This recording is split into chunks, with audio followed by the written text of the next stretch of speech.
Oh, welcome to the Now Reality podcast with Lady Colleen Heller. And today our guest is Robin Paris. Robin is the executive producer of Vast Entitled to Heal, which features my work. And Robin and I have known each other over 20 years, and we have a long, expansive journey together. And we're going to talk a little bit about each other and our thoughts and our dreams for this documentary. And hopefully all of you will have questions and thoughts and comments that we will gladly answer if you leave messages for us through an email or however you'd like to communicate. So here we go. So this is Robin Paris. Hello, hi everyone. Tell Oh, them my a little bit. lady. Tell them a little bit about you, Robin. I was an actress. I'm a graduate of the Juilliard Drama Department. So producing this documentary is a whole new ball of wax for me because I'm used to being behind the camera. I'm in front of the camera, not behind. So it's been challenging and educational and fabulous and it's been fun. It's been joyful for the most part. Yeah, there's never going to be Not in every 100% moment. joy, guys. Yeah, No, it's a learning no. experience for You got to sure. be okay with that. Yeah. So I known Lady, as she said, for over 20 years, and she's extraordinary. And I came into this world with a commitment, a burning desire to help in some way in the healing and salvation of the planet. And how that was going to happen, I had no idea. And about 2 years ago, I sort of had an aha moment, and I thought, I think I want to produce a documentary and I want to feature Lady and her work because the world needs to see you. And up until now, the only way people I know that knew about you is if you knew somebody. It was sort of word of mouth. And so it was like, come out wherever you are, Lady. It's so true what We she's need saying. you. We need you. And it was also for me as well, because we're very sister souls. And I experienced my hiding out period too. And it's time for all of us to find our voice, have a voice, and really, really be here. We chose to be on this plane, this earth plane. Let's really be here in a joyful, healthful way. So 2 years ago, I approached Lady about doing this documentary to be featured in it. And as she knows, and I know, it was a long and winding road. Oh, It's been through a lot of incarnations, but all very necessary in the growth of this project and the growth of us. and the growth of us. Absolutely. I Um, want to stop you before you. I just want to, because you said something just now that's really important. mhm. And that is, all of us need to stand out in ourselves. All of us need to stand out in our truths. And what's important is there are so many light workers, they call them light workers here. There are so many carrying different forms of light within themselves that need to have the whole. They need to all stand up and say, here I am, and do Yeah. their bit, whatever it may be. And that truth has been more apparent since we had COVID, since the lockdown. More Hmm. people being trapped and not being able to live in their world discovered their world wasn't just what they thought. And people started blasting through. And I Right. think that is another thing about your view, my view, how they're different, but they're not. They're all necessary for the whole flame. Yes. Yeah. So that's leading me to my question of I know why I committed to this. Why did you commit to doing this project? Since this is not something that you would normally do. At the time, it's probably more than 2 years ago now. I know But it feels like 20, but I think feels like it's two. 20. At the time, when you asked me, it was sort of like a shit or get off the pot moment. Sorry, Mhm. that's as rough as it can be, but that's the truth. Everybody understands that. Um, and I was okay to not be afraid of the criticism of who cares what you think? Who do you think you are? What makes you the righteous one? All the things that were taught from our past, and that I would know and understand that that is not what's going on, but in a big screen with a lot of people who have very specific, really blocked in views, it was going to come at me. And I didn't know if I had the inner strength to deal with it. And then when I started with insights and dealt with all the different countries and listened to it come at me and realizing, oh no, you have a huge network of information. You will never have to worry about that because you know how to address people of different thoughts so they can hear what you're saying without bringing them to a place where they have to defend all the time. If it wasn't for you working with you is very exclusively, I mean, personally with you for those couple years, and then watching you change and seeing how it worked and watching the people that have changed from what have very, intensely, I don't think I would have been ready even then. So I'm ready now.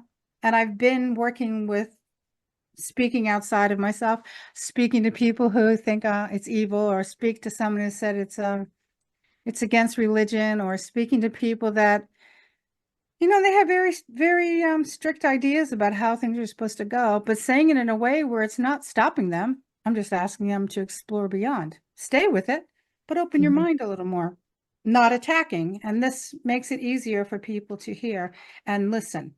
When it comes to healing, Robin, everybody wants to feel better, and most everyone thinks they can't.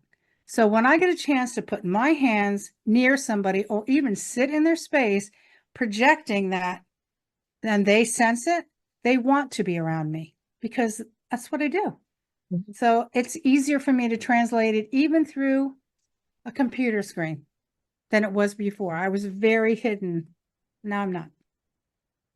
Yay. And we're all Yay. benefiting from that. Yay. So, so a question I want to ask you is, um, what do you feel is different and unique about the teaching that you bring to those who seek you out to expand their spiritual journey? So I love this question, and I love you. I'd love for you to answer that. Why do you think? Because it's important for everyone to hear you Okay, speaking on that as well. yeah, I can definitely answer that. What I love working with Lady, and this is on a one-to-one and also an insight, which I've been in since pretty much the beginning, Mhm. is that Lady te Lady actually practices what she teaches. So Lady will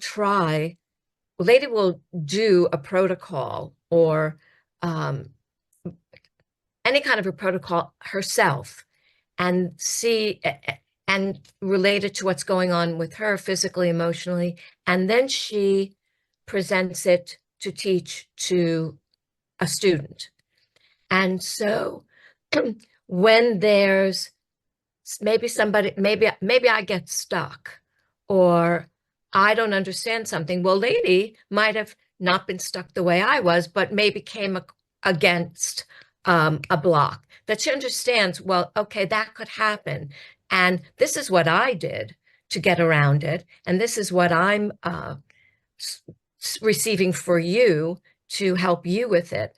So I found that my trust level was a lot greater. And you have a very down to earth approach about everything. It isn't all wooey wooey and only I can do it. And you actually give those who work with you the tools to do it yourself. So you're Right. empowering me.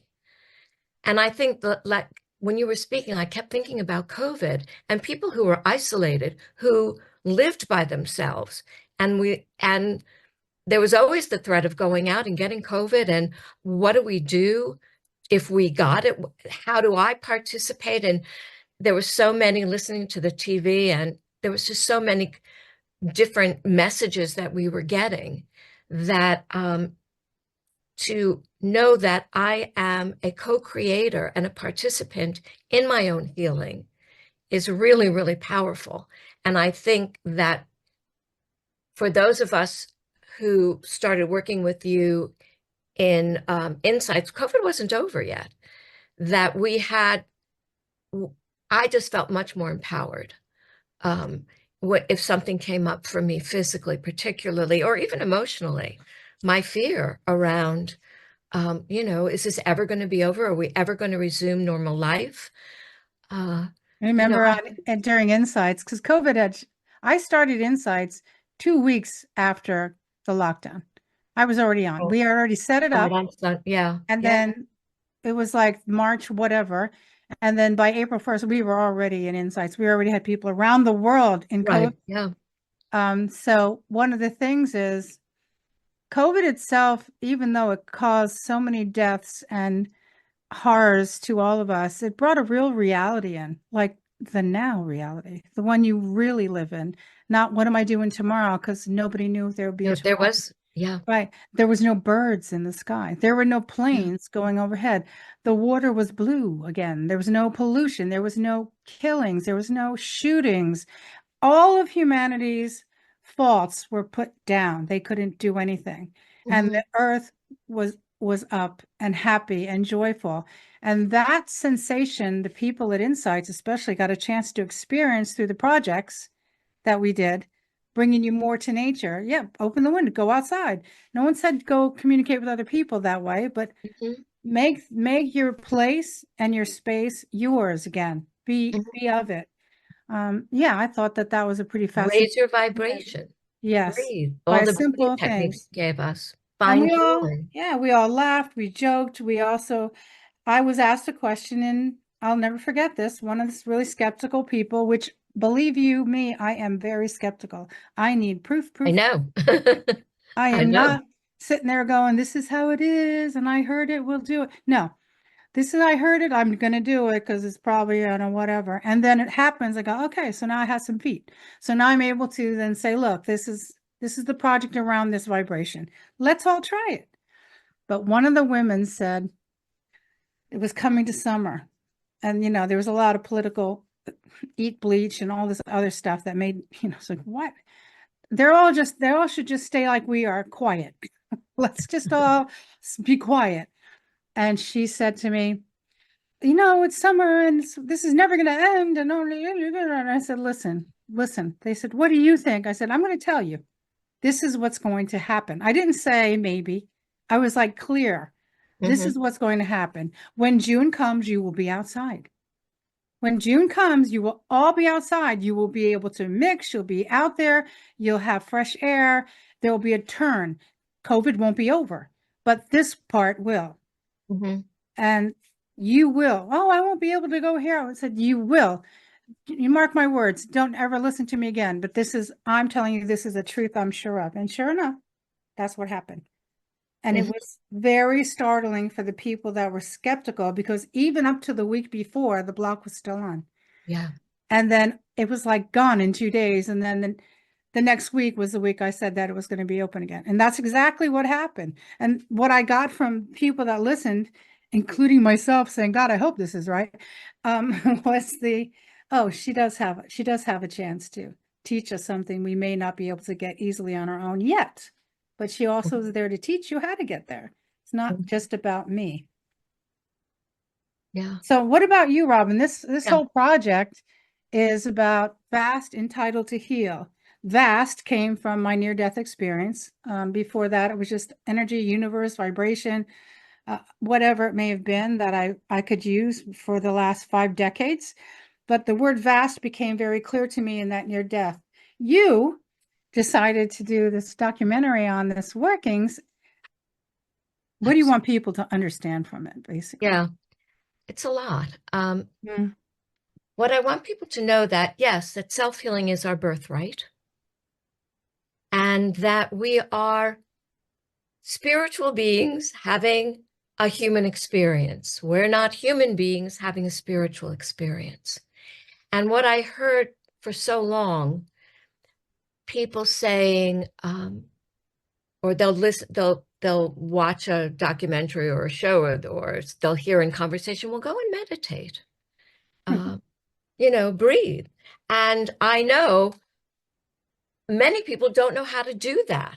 That seemed like there was an exclusivity to that.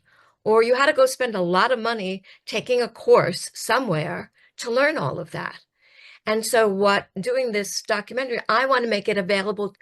I want us to make this available to everyone, and that we will have um, direction for people who maybe want to master one of your protocols or want to go deeper into it, to go listen to your podcasts or go on YouTube and listen to one of your teachings, or we'll have videos of exactly how to do it. We'll break it down more so that it doesn't become something that's hard or difficult.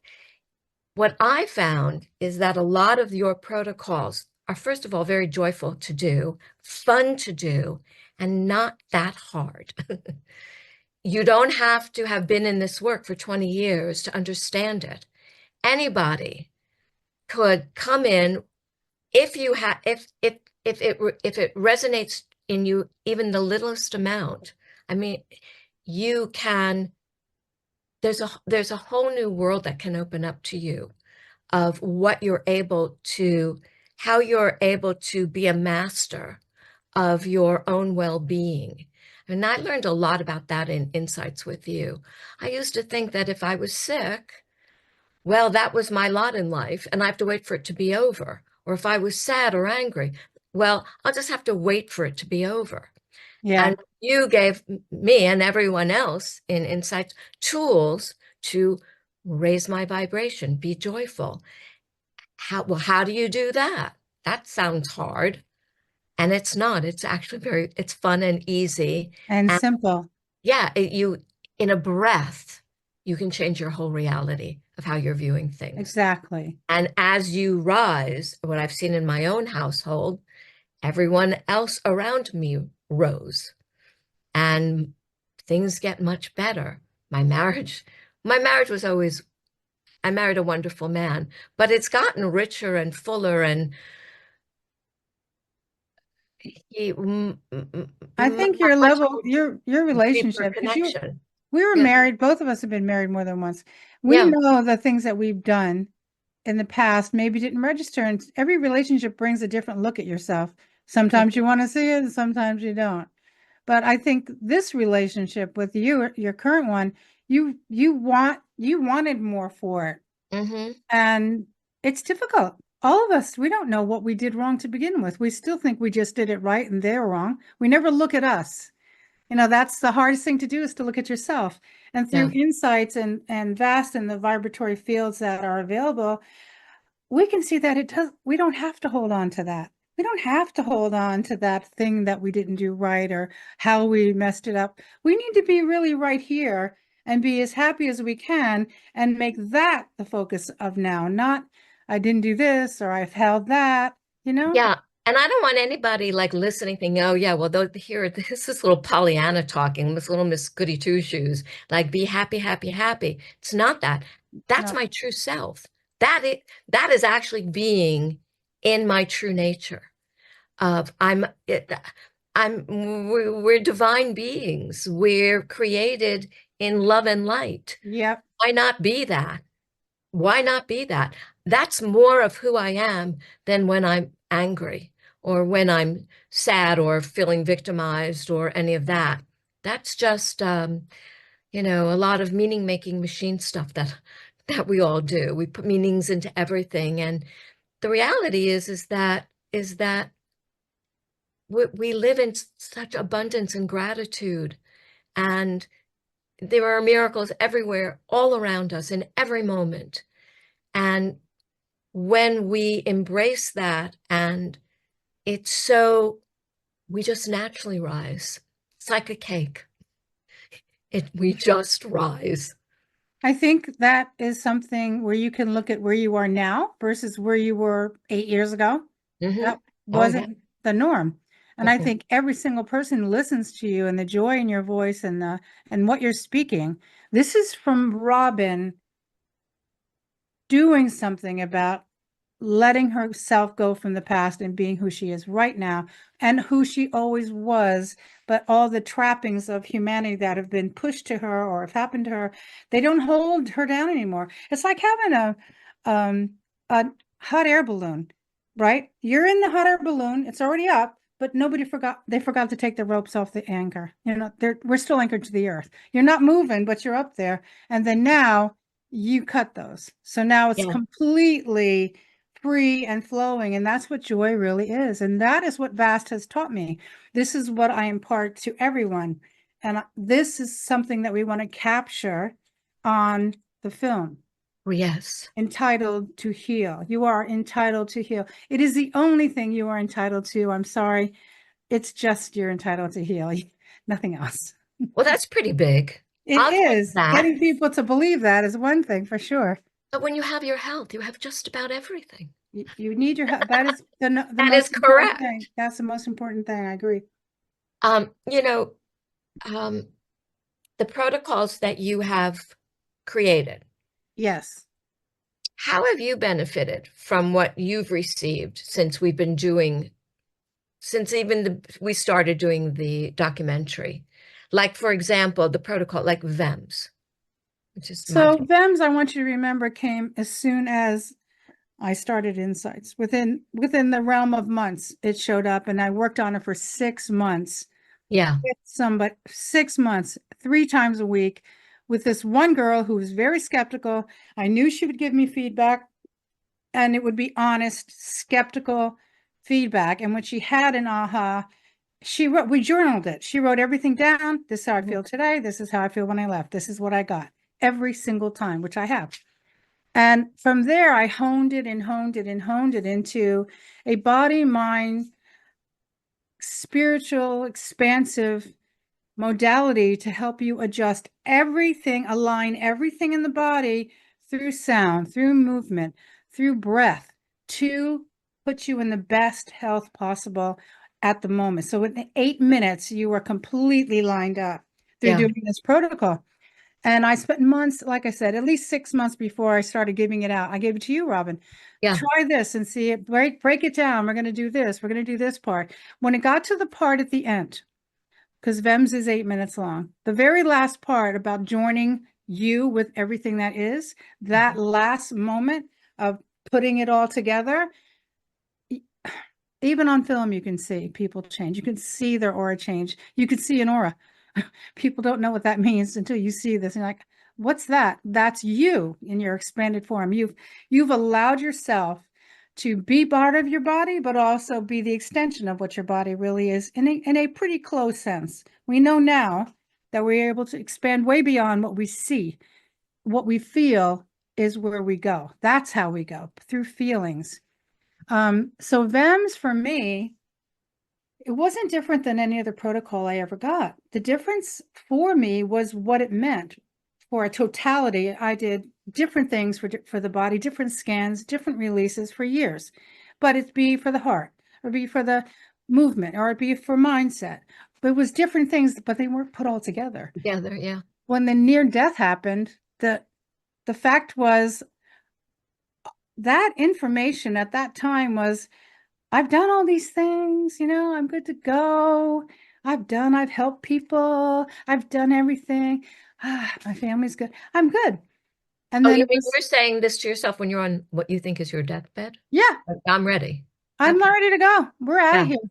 I don't Mhm. need to be here anymore. And the black is closing in. And Yeah. I had serious COVID at that time. People said, oh, you're probably hallucinating. Okay. Call it Mhm. what you like. I know what I'm going to call it. And Mhm. that was like the epiphany, the aha.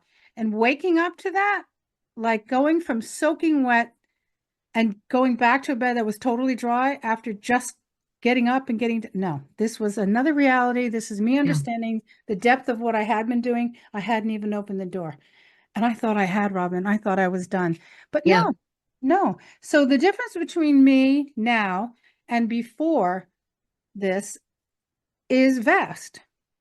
And you asking me to do the documentary 2 years later, I was ready for it because I understand how much more I can actually access. It's not one part or another. I finally found the word one I was missing. And I didn't know I was missing it. So that's the difference between me now and then. Why do you feel, I mean, what you're explaining, it's so fascinating and exciting. And why do you feel that this work is embraced more by women than by men? Or do you see that changing? So for me, women have always been more sensitive emotionally than men because we're not taught that we can't be. Men are told not to Oh, cry, not mm-hmm. to look, not to see, not to say. Saying I love you was, oh my God, even their friends say, oh, you use the L word? It's like, oh, it's the L word. We can't be saying that unless it's. And that they grow up with that. We didn't have that. We were not inhibited. The reason we're in the state now is because women have never been inhibited to show their emotions as men have. I'm not saying no children. If we cried, we got beat. Stop crying, whack. But not stop crying because you're a man. Boys were, that's not what men do. So they had a whole nother angst on top of it than women did. So I believe today's man is not growing up with that. And I think today's man, the youngins, the ones that are coming up, are more Mm-hmm. available because they haven't been inhibited by culture, religion, family priorities. So I do think it's moving into another direction. There are more men interested. And when I speak in coffee shops, I Mm-hmm. speak in wherever, and the people are listening to me, I watch them lean because they're not at my table. But I look and I watch them leaning and nodding or writing something down. And so they're listening. And I don't think they knew they could before. Mm-hmm. Yeah. That's encouraging. So do you think, because we're talking about emotion now, I know Yeah. Entitled to Heal is based on an emotional body experience. We want that to be more important. Do you feel that dis-ease, which is a word I created, coined it myself 50 years ago, not disease, dis-ease, can have an emotional issue affording disease with an emotional body out of whack form or help form disease. What do you think? Oh, I'm so glad you asked me that question because I think absolutely. Yeah. I was hospitalized twice for meningitis, viral meningitis, and the both diagnoses. I had the same. I had this. I went to the same hospital in New York. I had the head of infectious disease at one of the top hospitals in New York City was my doctor both times, and both times the cause of my meningitis was stress. That was the cause. Stress. Stress. Yeah. Well, the first time, my husband had recently died. I think it was maybe 6 months before I uh, got not COVID, meningitis. Meningitis. Yeah. And then 10 years later, it's a virus, so it never goes away, came Right. up again. And this time I was in critical condition, um, grave condition. And once again, the diagnosis was stress. Now, did any doctor say to me, so what are you doing about that? What can you do to relieve that stress? Or are you anxious? Do you have something going on in your life? Did somebody Yeah, die? nobody Nothing. asked me that Nobody question. asked you this. No, but because um, the emotional aspect of disease was never addressed. It was like there was absolutely no connection other than it was stress. That's it. So fix it. Yeah. Don't do So that. that, yeah. And that really began a journey for me of really looking at my life and what I thought I was doing. I thought I was doing fine. I was coping. I had making good money. I had friends, whatever. But clearly there was a lot of things that had gotten pushed down and that were underlying. And once that got addressed, the last time I had meningitis was 20 years ago. and that's never going to rear its ugly head in me again, because I have a much greater understanding of that dis-ease starts in the emotional body. And Do you then when know, that's not addressed, it goes into the physical. to disease? One of the things that science is proving now, which is kind of interesting because it took until COVID for science to start looking outside of the box because they couldn't box in COVID. So now they're looking at all these different issues or troubles or money's being spread in other ways that they now know the difference of how your cortisol level, which Hmm. you get in the morning, when you raise that up and you don't address it, which is what you're describing exactly, it will Hmm. cause uh, huge swings in distress and anxiety. And it's like you're biting your fingernails down past the nail. That's how stressed out your inner body gets. And Hmm. when you're that tight all over, Hmm. anything that's hidden, autoimmune, which is what, I mean, a virus is not gone. Viruses stay in the body. They live there. We all Yeah, have them. It yeah. makes them so pissed off. So they rise up and they drag you down to stop you from the anxiety. Your body wants you to live. Whatever it's going to take for you to survive, it is going to force you to do it if you don't know how to do it beforehand. What we Hmm. do now is we look at things before they get there, but we were never taught that. We were never shown that. And what you experience is the perfect example of it. How about your IBS, your bowel thing? How about that? All that stress and Oh, anxiety. yeah, That yeah. was bad. See, I used to think stress meant I cared. Yeah. Oh, God. I'm so anxious for you because Very, I like love my, you. My favorite one. no,